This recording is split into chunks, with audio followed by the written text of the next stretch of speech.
first, I'd just like to introduce myself and my project. I did a project on mental health resources in business consulting and corporate America with my advisor, Professor John Kirks from Equestrian.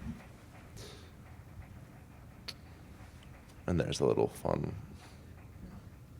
So I'll be going through what the problem is, what the current solutions are, how can those current solutions be improved, and then I'll go into what I've accomplished in my project and what I hope to accomplish in the future.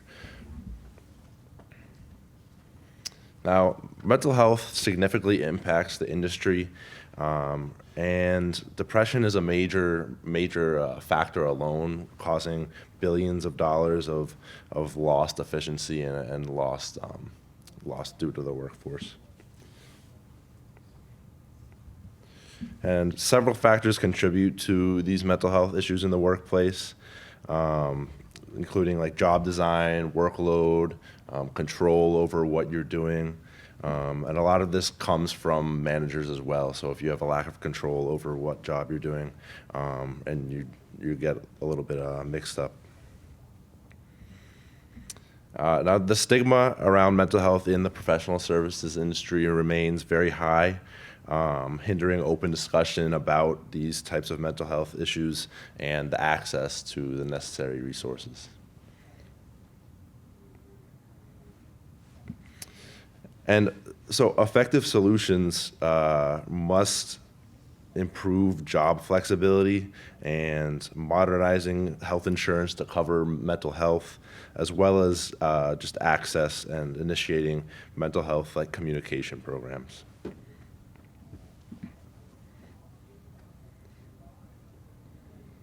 And now, consultants often face long hours that exceed their obligated time. As one consultant said from Firm G, the industry has significant time commitments, with over 70% of survey respondents saying that they worked 10 plus hours over their obligated amount.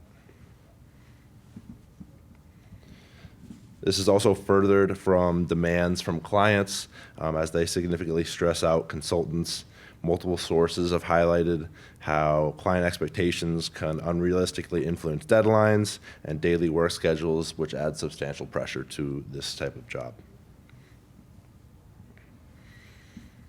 And now, in the consulting industry, psychological health often receives less priority compared to physical and lifestyle and medical health. And this is evident from the Executive Health Index, where psychological health was rated 14th compared to the better rankings for other different types of health. And now there's a notable divergence in the effectiveness and the awareness of these resources. The average effectiveness rating was around 3.5, while the average awareness was around 3.1, indicating a significant gap between the effectiveness of these programs and the awareness. So what we're really trying to focus on here is that the awareness of mental health resources needs to be the priority, and that there's already structures in place for people to get this help that they need, but the awareness is what the disconnect is. And now we'll move on to the current solutions, looking at EAPs, workplace stress, and a disconnect in some of these solutions. Now, data shows that there's a lack of use and efficacy of current solutions, mainly due to a lack of awareness, where despite 83% of men and 72% of women reporting workplace stress affected their personal lives, only 7% of them used employee assistance programs. And this underutilization highlights that significant gap in access and awareness of those resources. Now, national surveys reveal a disconnect between employees and what the employer-provided mental health resources, which emphasizes the urgent need for proactive measures to better enhance awareness and better enhance productivity.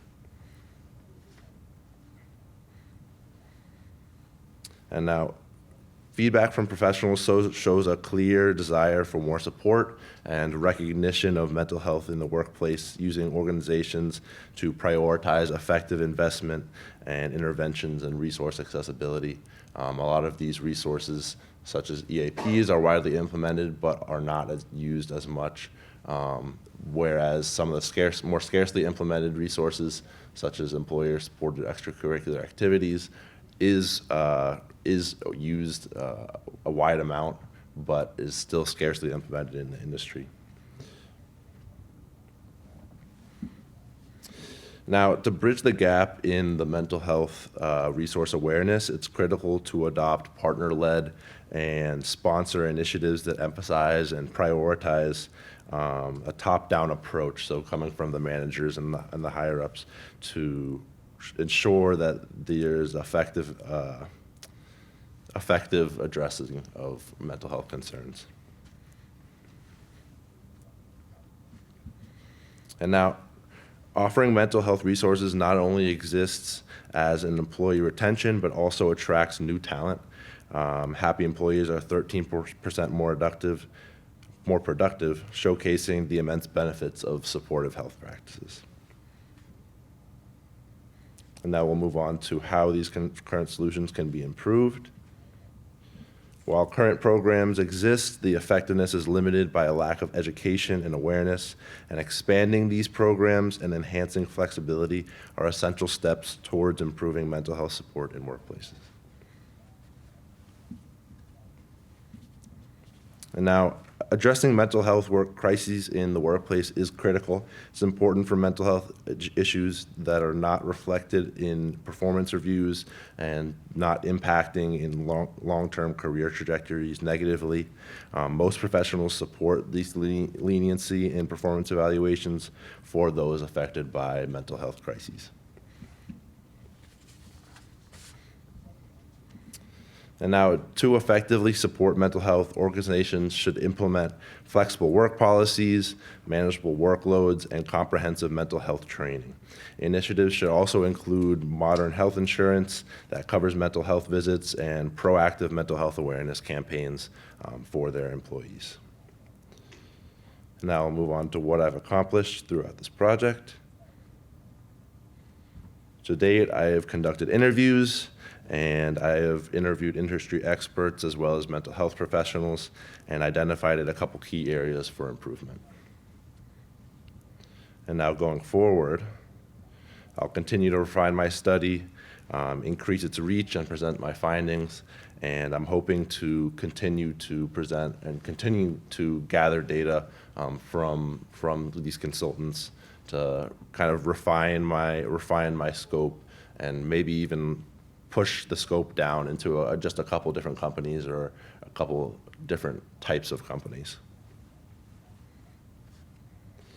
And one last thing to remember, seeking help is a sign of strength, not weakness, and there are always brighter days ahead.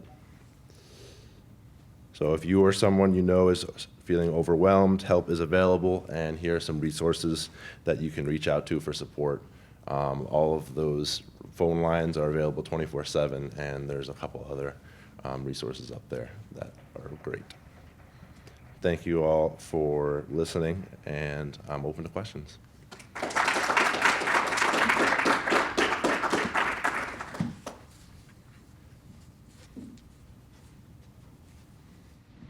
Great work, great project, and definitely a great impact on the whole mental health resources, especially coming into as we get older and older. One question I had was, if for companies that are bigger versus smaller, is there a difference in mental health in these companies, or what are your opinions on that? Yeah, so I did research on both small firms and large firms, as well as mid-sized firms, and I grouped them in my data by firm size. So I was able to see that the larger firms have a lot of mental health resources available, but they do a really bad job of actually increasing that awareness and letting their employees know that that's a possibility. The stigma is also much higher in these bigger companies because there's less of a camaraderie between the employees and the managers. It's more of a disconnect, whereas in smaller companies, they're tighter-knit teams where they're more comfortable talking about issues like this, and they're able to access the resources when they actually need it. Thank you, Jacob, for this. Just a couple of things you highlighted that I think are really important. Obviously, the awareness piece. I remember the first time I worked for an employer that offered an employee assistance program. I didn't know what that was. Assistance of what kind? Yeah. Oh, it's a talk to somebody who works for my employer about my mental health? No way. Right. But I think another piece that's really interesting and important is, an employer or an institution can offer tons of resources, but do you think there's fundamentally some sort of problem of you can offer as much as you want, but if your employees don't have time to actually access them, is that something you think employers are going to start responding to? I mean, I think of somebody like my brother working in this field where he would love to take advantage of these resources if he wasn't working 12 hours a day, 6 days a week. Yeah, for sure. I found, so in a lot of my interviews with consultants, they cited like, I don't even have time to go to therapy on a normal basis. But I think that could be something that is like built into the workday.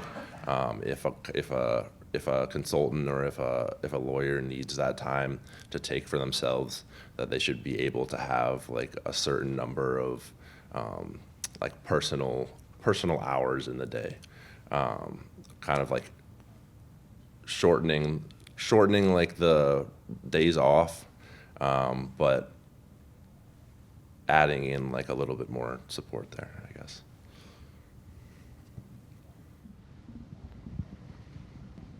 I think adding to Dr. Rominger's question, I was wondering if in the data you collected, you saw any fears expressed about backlash in the company or at the workplace for using employee assistance programs or for going through employer, basically seeking help through your employer for mental health issues. Yeah, so that was the main part of this last year. I'll go back to it.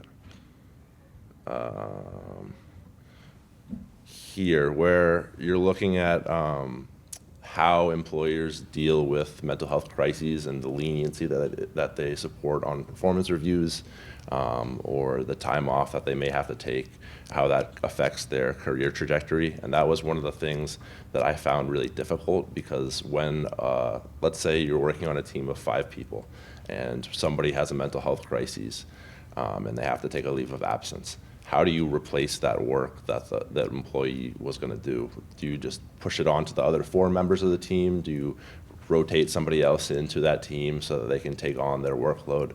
I haven't really found the perfect solution for that yet, but hopefully I'll be able to kind of work with that in the future. All right, thank you so much, Jacob.